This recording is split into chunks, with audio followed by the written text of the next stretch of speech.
स्वागत है भाई, स्वागत है, स्वागत है, स्वागत है भाई, स्वागत है। मोदी जी का स्वागत है। देवरिया में आए हैं, कमल को खिलाए हैं।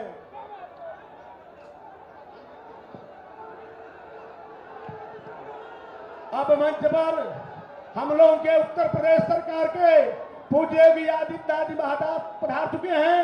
मैं अब मंच पर सीधे माननीय सूर्य प्रताप शाही जी और हमारे प्रत्याशी शशांक मणि जी शाही जी स्मृति चिन्ह देकर भेंट करेंगे। और जितेंद्र प्रताप राव के जो लड़के हैं, 9 मतदाता हैं, सृजन राव जी को चाहूंगा पहली बार मतदान कर रहे हैं, वो भी स्वागत करें माननीय शाही जी का। 9 मतदाता हैं। स्वागत है भाई, स्वागत है। बोलिए भारत माता की। अब मैं जिसके लिए पूज्य योगी आदित्यनाथ जी महाराज माननीय देश के प्रधानमंत्री नरेंद्र भाई मोदी जी के नेतृत्व में शशांक मणि त्रिपाठी जो इस लोकसभा के प्रत्याशी हैं, मैं सीधे चाहूंगा कि आप आइए और सभा को संबोधित करिए। मैं भी एक रामायण भी भेंट करूंगा।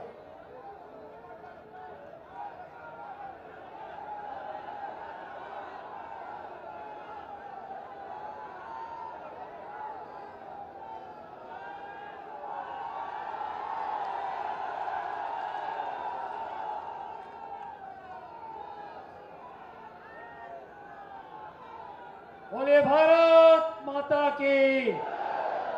भारतीय जनता पार्टी। जय श्री राम। आज इस विशाल जनसभा में आदरणीय योगी जी का आगमन हम सब के लिए एक आशीर्वाद के स्वरूप साबित हो रहा है। आप महाराज जी, आप यहां पर आए हैं, आपके लिए ये जन सैलाब आपका आशीर्वाद लेने आया है। मैं आपका आशीर्वाद लेता हूं और मुझे पूरा विश्वास है कि इसके बाद हमारे चुनाव की गति और दिशा एक अलग हो चुकी होगी। आदरणीय मेरे परिवार के सदस्य डॉक्टर रमापति त्रिपाठी, आप मेरे साथ हर समय चले हैं। आपकी उपस्थिति यहाँ पर भी मेरे लिए बहुत बड़ा आशीर्वाद है। मेरे अभिभावक और यहाँ के विधायक श्री सूर्य प्रताप शाही जी, आपकी मार्गदर्शन में मैं आपकी विधानसभा में निरंतर परिश्रम कर रहा हूँ। हमारे देवरिया सदर के विधायक शलभ जी, रामपुर कारखाना के विधायक सुरेंद्र जी, फाजिल नगर के विधायक सुरेंद्र कुशवाहा जी, यहाँ पर हमारे यशस्वी जिलाध्यक्ष भूपेंद्र जी, जेपी शाही जी, संतराज जी, अलका सिंह जी, रितु शाही जी और सम्मानित मंच। दोस्तों, आज हमारे बीच हमारे प्रदेश के मुख्यमंत्री ही नहीं हैं। गोरखपुर और देवरिया के बगल में एक बहुत बड़ा पीठ है, उसके हमारे रक्षक हैं। यदि हमें 2 प्रकार की रक्षा मिल रही है, एक उत्तर प्रदेश के मुख्यमंत्री होने के नाते और एक गोरखपुर और देवरिया आपका आंगन ही है, तो इसलिए भी आप हमारी रक्षा करते रहते हैं, इसलिए बहुत बहुत साधुवाद। दोस्तों, पिछले 7 साल से जब से महाराज जी ने अपने प्रदेश की कमान संभाली है, तब से हर तरफ से विकास हुआ है। पहले सत्र में हम लोग एकदम सुरक्षित हो गए थे। राष्ट्र की तरह देश में और प्रदेश में जो सुरक्षा का वातावरण बना, उससे हर प्रकार के विकास हुआ। और दूसरे सत्र में आते आते हम लोग 1 ट्रिलियन इकोनॉमी की तरफ आदरणीय योगी जी के नेतृत्व में बढ़ रहे हैं। और उसमें दोस्तों मैं बताना चाहता हूं और योगी जी को बताना चाहता हूं कि हम लोग देवरिया में भी आपके साथ चल रहे हैं। उद्यमिता और रोजगार के लिए जो हम लोग प्रयास यहाँ कर रहे हैं, वो $1 ट्रिलियन इकोनॉमी में बहुत बहुत बड़ी भूमिका निभाएगा। मेरा पूरा विश्वास है इसके लिए। लेकिन दोस्तों, आज हम एक चुनाव के कगार पे खड़े हैं और ये चुनाव मुख्यतः 2 बिंदुओं पर आधारित है। सर्वप्रथम पिछले 10 साल का अलौकिक विकास, जिसमें आदरणीय मोदी जी ने, अपने देश के प्रधानमंत्री जी ने हर प्रकार के विकास का प्रयास किया और उसमें सफल रहे हैं। और दूसरा, अगले 25 साल में एक विकसित भारत का संकल्प, जिसके लिए हम लोग यहाँ पर खड़े हुए हैं। और इसके विरोध में जो पार्टी हमारे सामने खड़ी हुई है, न तो विकास की धारणा है, बस है किस्सा कुर्सी का। एक दूसरे के पीछे लगे हुए हैं ताकि वह अपनी कुर्सी बचा सकें। कोनो में सकारात्मक सोच नहीं बा। उसके विरुद्ध पिछले 10 साल से हम लोगों ने पूरे देश में अनेक प्रकार की उपलब्धियां हासिल की, चाहे वो स्वच्छ भारत अभियान हो, जल जीवन मिशन हो, अंतरिक्ष में चंद्रयान को भेजना हो जिसमें मेरी भी सहभागिता थी, चाहे हमारी रक्षा का एक प्राविधान हो। हर तरह से हम लोगों ने आगे बढ़े हैं। आदरणीय मोदी जी के और योगी जी के नेतृत्व में हम लोगों ने 22 जनवरी को एक अलौकिक एक राम मंदिर का निर्माण, जो 500 साल से एक सौगात थी, वो हमें दी गई है। 370 का निवारण हुआ।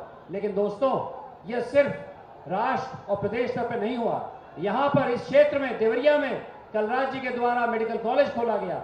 डॉक्टर रमापति जी, राम त्रिपाठी जी के द्वारा बाईपास, जिसकी स्वीकृति अभी कुछ ही दिनों पहले पूरी तरह हुई है। विकास यहां भी आ रहा है। सूर्य प्रताप शाही जी के नेतृत्व में आपके पत्थरदेवा में ITI कॉलेज खुलने वाला है। तो दोस्तों, इस विकास की धारा को आगे बढ़ाने के लिए 1 जून को आपको फिर से आदरणीय मोदी जी को तीसरी बार प्रधानमंत्री बनाने का संकल्प लेना पड़ेगा। लेकिन इसी के साथ साथ दोस्तों, अगले 25 साल का भी संकल्प है। यही समय है, सही समय है। यही प्रधानमंत्री जी हम सब बोलते हैं। और इसके लिए मैं समझता हूं कि आने वाला 1 जून का चुनाव बहुत बहुत महत्वपूर्ण है। तो दोस्तों, आइए संकल्प लें कि 1 जून को हम लोग आदरणीय मोदी जी को कमल के निशान को अपना सहमति देंगे। आप लोग पहले मतदान फिर जलपान। और मैं चाहता हूं कि आज से 1 जून तक आप मोदी जी की बात, अपने कमल के निशान की बात, योगी जी की बात अपने स्वजनों में पहुंचाएं। इन्हीं आशा और विश्वास के साथ मैं फिर पुनः योगी जी को यहां पर आने के लिए बहुत बहुत साधुवाद देता हूं। मेरे साथ बोलिए, भारत माता की, भारतीय जनता पार्टी, जय श्री राम। बोलिए, जय श्री राम, भारत माता की। अब मैं जिनके सुनने के लिए अपार भीड़ आई है, ऐसे पूज्य योगी आदित्यनाथ महाराज जी को आमंत्रित कर रहा हूं।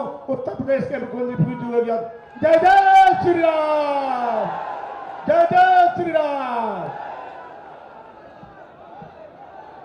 भारत माता की, भारत माता की, भारत माता की, जय श्री राम, जय जय श्री राम। बाबा दुग्धेश्वर नाथ की पावन धरा, पूज्य देवराहा बाबा ने जिस भूमि पर साधना करके इस पूरी धरा को पवित्र किया था, ऐसी देवरिया की इस धरती को प्रणाम करते हुए आप सबका मैं हृदय से अभिनंदन करता हूं, स्वागत करता हूं। मंच पर उपस्थित प्रदेश सरकार में मंत्रिमंडल के मेरे सहयोगी और इस पत्थरदेवा के लोकप्रिय विधायक श्री सूर्य प्रताप शाही जी, भारतीय जनता पार्टी के पूर्व प्रदेश अध्यक्ष, देवरिया लोकसभा सीट पर लोकप्रिय सांसद के रूप में जिन्होंने शानदार कार्य किया है, ऐसे डॉक्टर रमापति राम त्रिपाठी जी, भारतीय जनता पार्टी के जिला के अध्यक्ष श्री भूपेंद्र सिंह जी, हमारे माननीय विधायकगण डॉक्टर सलमणि त्रिपाठी जी, श्री सुरेंद्र चौरसिया जी, श्री सुरेंद्र कुशवाहा जी, भारतीय जनता पार्टी के लोकप्रिय प्रत्याशी आज के श्री शशांक मणि त्रिपाठी जी, मंच पर उपस्थित सभी भारतीय जनता पार्टी और सहयोगी दलों के पदाधिकारीगण, जनप्रतिनिधिगण और भीषण गर्मी के बावजूद भारी संख्या में उपस्थित देवरिया संसदीय सीट से जुड़े हुए पत्थरदेवा के मेरे सभी उपस्थित बहन और भाइयों, आपके इस उत्साह के लिए मैं आप सबका हृदय से अभिनंदन करता हूं, स्वागत करता हूं। बहनों और भाइयों, आजादी के अमृत काल का यह पहला चुनाव है और अयोध्या में रामलला के विराजमान होने के बाद भी पहला चुनाव है। आप में से कितने लोगों ने अयोध्या में रामलला का दर्शन किया है? बाकी जितने लोग बचे होंगे, मैं शाही जी से कहूंगा, ये अयोध्या के प्रभारी मंत्री भी हैं, महीने में 3 दिन वहीं बैठे रहते हैं। एक बार पूरी पथरदेवा और देवरिया को ले जाकर के अयोध्या में रामलला का दर्शन करवा करके भंडारा भी छकवा देना। सहमत है ना सब लोग? देखो, अयोध्या में रामलला को विराजमान करने का काम मोदी जी के नेतृत्व में हुआ है। बहनों और भाइयों, कांग्रेस और समाजवादी पार्टी तो कहती थी राम हुए ही नहीं, और समाजवादी पार्टी ने तो अयोध्या में राम भक्तों पर गोलियां चलाई थी। अभी कांग्रेस के एक बुद्धिदाता कहते हैं कि भारत के अंदर राम मंदिर का निर्माण नहीं होना चाहिए था, और समाजवादी पार्टी के एक नेता कहते हैं कि राम मंदिर बेकार बना है। मुझे देख के आश्चर्य होता है इनकी बुद्धि और इनके विवेक पर। अरे भारत के अंदर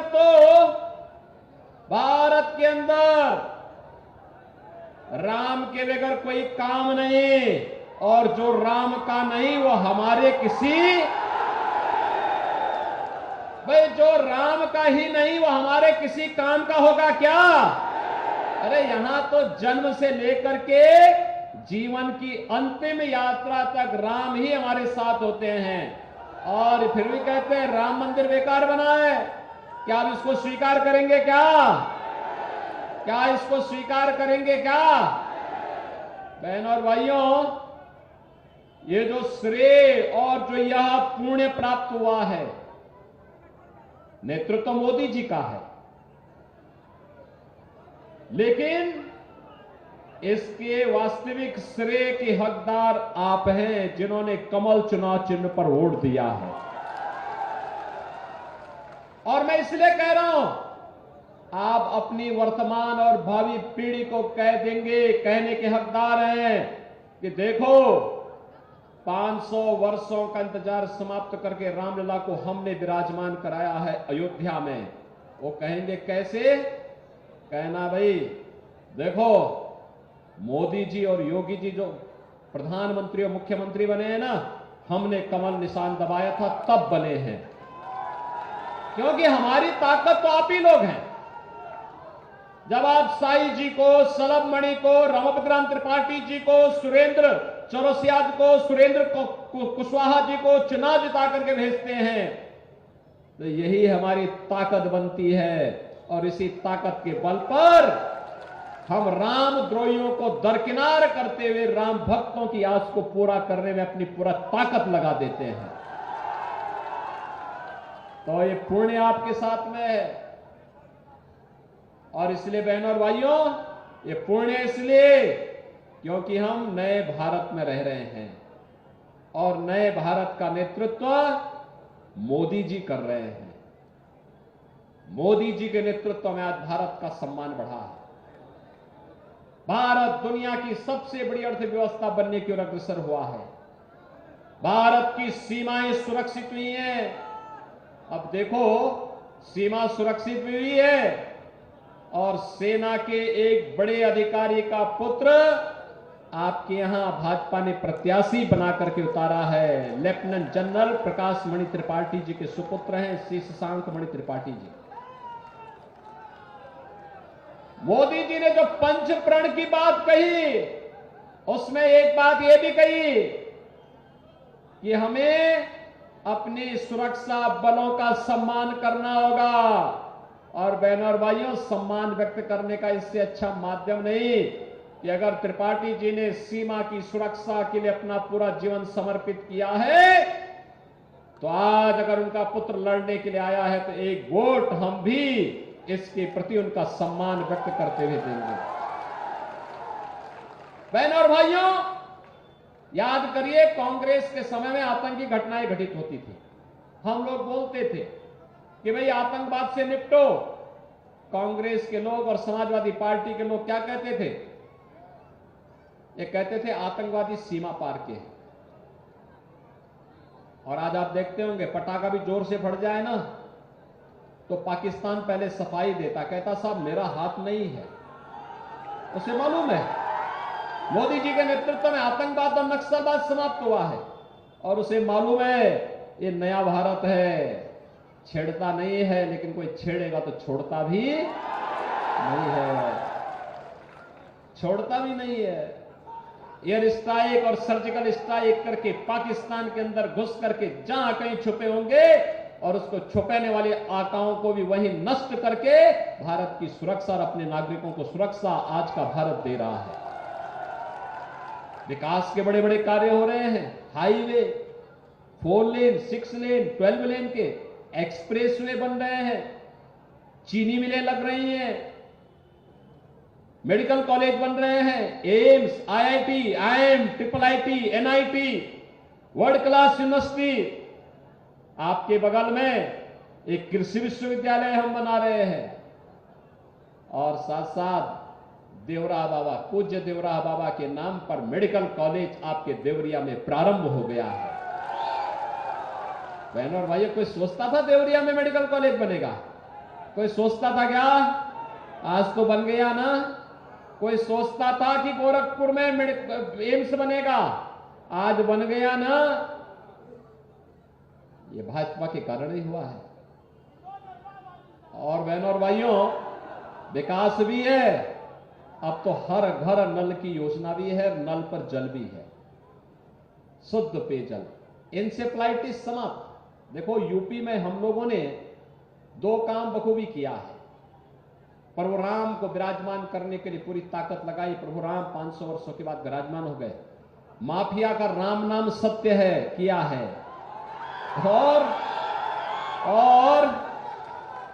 इंसेफ्लाइटिस को भी समाप्त किया है। इंसेफ्लाइटिस समाप्त हुआ है ना। मासूम बच्चे मरते थे, गरीबों के, दलितों के, ये सब बच्चे इसी सीजन में जैसे ही जून समाप्त होता था, हर घर में, हर जनपद में एक विचलन पैदा होती थी। लोग चिंतित होते थे, पता नहीं इस कमबख्त बीमारी से कौन बच्चा चपेट में आ जाए।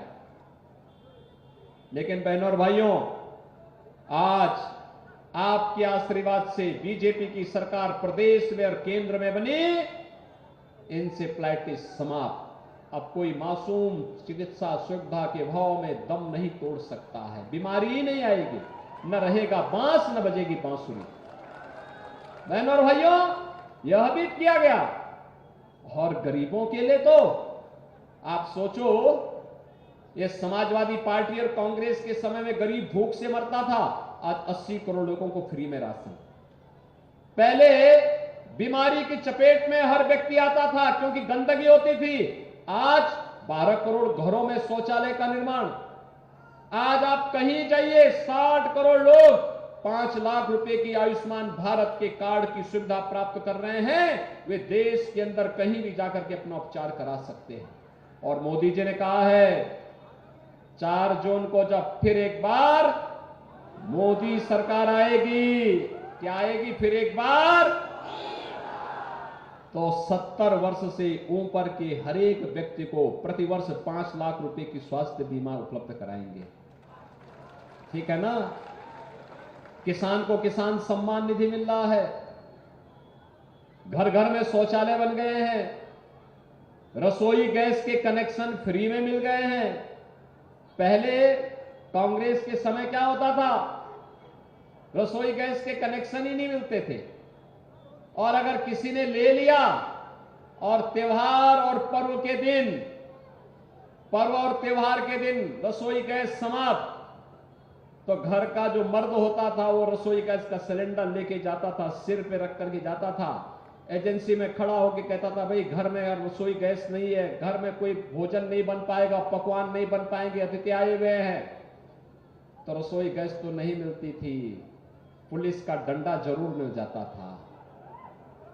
और अगर खाली वह व्यक्ति घर आता था तो घर में बेलना की मार अलग से खाता था ना? खाता था ना? क्यों साई जी, होता था ना ये? हैं भाई, आप में से बहुत सारे लोग इसके गवाह हैं।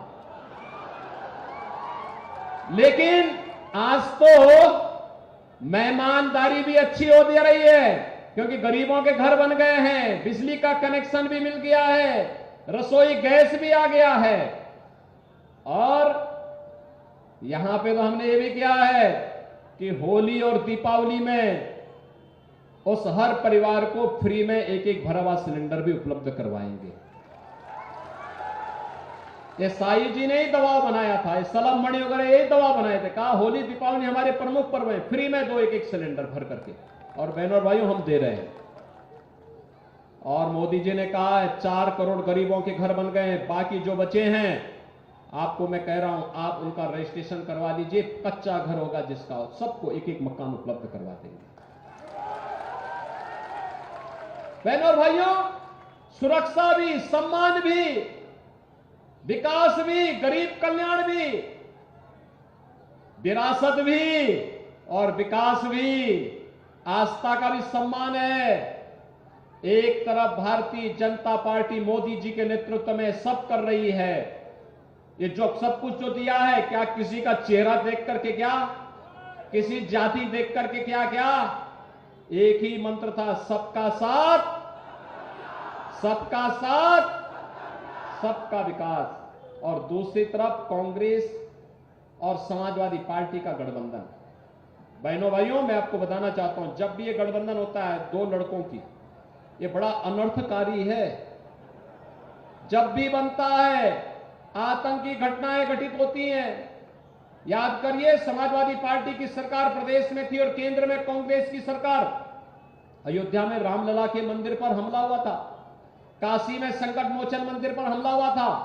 अखिलेश यादव ने मुख्यमंत्री बनने के बाद सबसे पहला काम क्या था? आतंकवादियों के मुकदमों को वापस लेने की कार्रवाई को हस्ताक्षर किए थे, वो तो न्यायालय ने रोक दिया था। बहनों और भाइयों, दूसरा, ये जब भी हुआ ये तो खारिज हो चुके हैं पहले, 14 में, 17 में, 19 में, 22 में।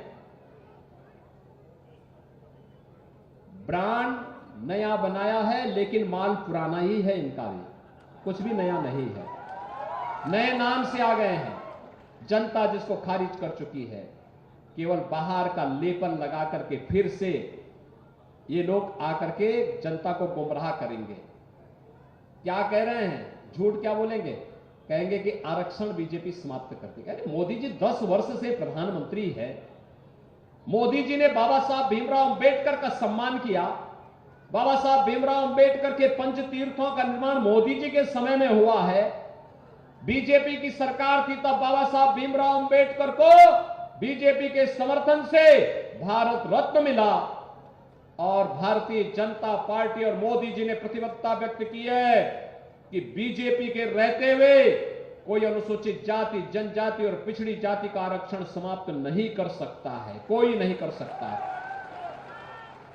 लेकिन कांग्रेस के कारनामे और समाजवादी पार्टी के कारनामा जानना चाहेंगे? परसों ही कोलकाता हाईकोर्ट ने इंडी गठबंधन के एक प्रमुख घटक तृणमूल कांग्रेस के द्वारा वहां पर पिछड़ी जाति को मिलने वाले आरक्षण से मुसलमानों के 118 जातियों को बांट दिया गया। कोर्ट ने उसको रोक लगाई है। कोर्ट ने कहा कि नहीं, धर्म के आधार पर आरक्षण नहीं हो सकता। बहनों और भाइयों, कांग्रेस की कर्नाटक सरकार ने ओबीसी का आरक्षण मुसलमानों को दे दिया। कांग्रेस की जब आंध्र प्रदेश में सरकार थी, उन्होंने वहां ओबीसी को मिलने वाला आरक्षण वह भी मुसलमानों को बांटा। और यही नहीं, अब कांग्रेस यही कर रही है। उसने कहा है, और जब यूपीए की सरकार थी तब भी उसने करने का प्रयास किया था। पहले जस्टिस रंगनाथ के नेतृत्व में कमेटी बना करके उसने ओबीसी को मिलने वाला आरक्षण मुसलमानों को देने का प्रयास किया। बीजेपी ने विरोध किया, हम लोग संसद में थे, खूब विरोध किए, नहीं सफल हो पाए। तो उसके बाद उन्होंने जस्टिस राजेंद्र सच्चर की अध्यक्षता में कमेटी गठित की और क्या किया कि मुसलमानों को अनुसूचित जाति में शामिल करवा करके अनुसूचित जाति को मिलने वाले आरक्षण को ही बंदर बांट करने का प्रयास किया था। हमने तब भी विरोध किया था। हमने कहा था कि अनुसूचित जाति, जनजाति और पिछड़ी जाति को मिलने वाले आरक्षण में कोई कटौती नहीं होनी चाहिए, यह अधिकार उनको मिलना ही चाहिए। देश के संविधान के साथ खिलवाड़ तो कांग्रेस ने किया। पहले उसने बाबा साहब भीमराव अंबेडकर को हराया, फिर उसने बाबा साहब भीमराव अंबेडकर का अपमान किया, फिर उसने बाबा साहब भीमराव अंबेडकर के सम्मान के विरुद्ध जाकर के कश्मीर में धारा 370 लगाई और फिर भारत के संविधान का गला घोंटने के लिए 1975 में देश के अंदर इमरजेंसी लगाई। कांग्रेस ने देश के संविधान में सर्वाधिक संशोधन किए। यह कांग्रेस है, यह लगातार भारत के संविधान विरोधी आचरण करती है, लेकिन आज गुमराह कर रही है, कह रही है कि बीजेपी आएगी संविधान बदल देगी। अरे बीजेपी तो संविधान का सम्मान करती है, लेकिन बहनों और भाइयों, इनका मैनिफेस्टो बात बात इस बात को कहता है कि फिर से आपके आरक्षण के अधिकार पर सेंध लगाने का कुछित प्रयास करेंगे। बीजेपी इसको होने नहीं देगी। लेकिन मैं आया हूं कुछ कहने के लिए। एक, इनका मैनिफेस्टो कहता है, क्या कहता है? इनका मैनिफेस्टो कहता है कि अगर कांग्रेस नेतृत्व की सरकार बनेगी तो पर्सनल लॉ लागू करेंगे। पर्सनल लॉ का मतलब जानते हैं आप? बेटी स्कूल नहीं जा पाएगी, महिलाएं मार्केट और खेत में नहीं जा पाएंगी, बुर्का पहन करके घर के अंदर कैद होना पड़ेगा। अरे हिंदुस्तान है, हिंदुस्तान में शरिया कानून लागू नहीं होगा। शरीयत से नहीं, संविधान से भारत चलेगा। बाबा साहब भीमराव अंबेडकर के द्वारा बनाए गए संविधान से भारत चलेगा। कांग्रेसी, तुम्हारे मंशा कभी पूरे नहीं होने वाले हैं। तुम देश के खिलाफ जो साजिश कर रहे हो, एक तरफ शरिया कानून, तालिबानी कानून भारत के अंदर लागू करना चाहते हो और दूसरी तरफ कहते हैं सत्ता में आएंगे तो अल्पसंख्यकों को उनकी रुचि के अनुसार खान पान की स्वतंत्रता देंगे। हमें पूछना चाहता हूं कौन सा खान पान है अपनी रुचि, उनकी रुचि का? अरे रोटी आप भी खाते होंगे, अल्पसंख्यक भी खाता है, बहुसंख्यक भी खाता है। चावल बहुसंख्यक भी खाता है, अल्पसंख्यक भी खाता है। दाल और सब्जी बहुसंख्यक भी खाता है, अल्पसंख्यक भी खाता है। लेकिन एक जगह पे आके थम जाती है। थम तब जाती है जब अल्पसंख्यक कहता है कि मैं गौ हत्या करूंगा, गौ मांस खाऊंगा, तो हिंदू कह पड़ता, खड़ा होकर कहता है जन्म जन्म का नाता है, गाय हमारी जन्म जन्म का नाता है, गौ माता को कटने नहीं देंगे, देश को बंटने नहीं देंगे। ये हर भारतीय का संकल्प होना चाहिए। और कांग्रेस कह रही है हम गौ कसी करवाएंगे। अरे राम जन्मभूमि का जो पुण्य आपके साथ जुड़ा हुआ है, क्या इसको गौ कसी करवा करके, कांग्रेस को वोट देकर के गौ कसी करवा करके पाप में बदलेंगे क्या? पाप में बदलेंगे क्या? ये पाप कभी मत करना, कभी नहीं करना। और इसीलिए मैं आया हूं आपके पास। ये तो देवरा बाबा की धरती है। पूज्य देवरा बाबा ने कहा था, उन्होंने कहा था जब तक भारत की धरती पर गौ हत्या होगी भारत प्रगति नहीं कर सकता। और इसीलिए उत्तर प्रदेश में अगर हम सफल हुए हैं आज, तो मैंने सबसे पहले दिन क्या काम किया था? स्लॉटर हाउसेस सब बंद करवा दिए। मैंने कहा कोई स्लॉटर हाउस नहीं चलना चाहिए, जीव हत्या नहीं होगी, और अगर किसी ने किया तो उसको फिर उठा के बंद कर देंगे उसी स्लॉटर हाउस में। और बहनों और भाइयों, आज उत्तर प्रदेश में शांति है, सौहार्द है, दंगा नहीं होता है। बड़े बड़े माफिया सब मिट्टी में दफन हो चुके हैं, हो गए ना, या तो जेल में या जहन्नुम में। जेल जाने का रास्ता ही नहीं है, ऊपर जाने का रास्ता ही नहीं है। और इसीलिए आए हैं आपसे कहने के लिए, कमल खिलाएंगे ना देवरिया में? जो देश की आवाज है उस आवाज के साथ जुड़ेंगे। पूरा देश बोल रहा है, क्या बोल रहा है? फिर एक बार और अब की बार 400 पार के लक्ष्य में देवरिया को लेके आएंगे ना? आएंगे? श्री शशांक मणि त्रिपाठी भारी बहुमत से विजयी बनकर के जाएंगे, भारी बहुमत से। लेकिन सभी हाथ उठाकर, दोनों हाथ उठा करके मुझे आश्वस्त करो, सड़क के किनारे में जितने लोग हैं सब लोग बताओ, विजयी बनकर के जाएंगे, विजयी बनकर के जाएंगे। लेकिन इसके लिए आपको 2 काम करने होंगे। करेंगे, करेंगे। इसमें पहला काम, आज से 7 दिन चुनाव के बाकी है। कितने? इन 7 दिनों में आप में से हर व्यक्ति प्रतिदिन 5 घर में जाकर उस परिवार के जितने भी मतदाता, वयस्क मतदाता, उनको संपर्क करके उन्हें कमल चुनाव चिन्ह पर वोट देने के लिए कह सकते हैं क्या? जाएंगे क्या? आपको मोदी जी का प्रतिनिधि बन करके, योगी जी का प्रतिनिधि बन करके, शशांक मणि त्रिपाठी स्वयं बन करके वहां जाना पड़ेगा। जाएंगे और बोलना, आत्मनिर्भर और विकसित भारत के लिए, राम राज्य की परिकल्पना को साकार करने के लिए हमें फिर से मोदी जी के नेतृत्व में सरकार बनानी है। बोलेंगे, घर घर जाएंगे, घर घर जाकर के कमल खिलाने का काम करेंगे, करेंगे ना? और इन 35 घरों पर रखवाली की जिम्मेदारी भी आपकी। और दूसरा, 1 जून को उन 35 परिवारों में जितने सदस्य हैं, 10 बजे के पहले पहले उन्हें मतदान केंद्र में ले जाके मतदान कराना है। कराएंगे, कराएंगे। तो मैं आश्वस्त होकर के जाऊंगा कि 400 पार में देवरिया को भी शामिल करो, कर दो, हो जाए।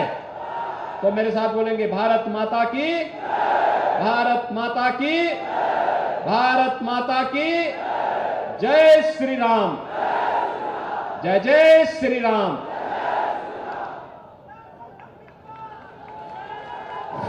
बहुत बहुत धन्यवाद पूज्य योगी आदित्य महाराज जी का। आप लोगों ने सभा को सुना, तो हाथ उठाए, जय जय श्री राम, कमल निशान, मोदी जी, योगी जी। अब इस सभा को समाप्त किया जाता है। धन्यवाद।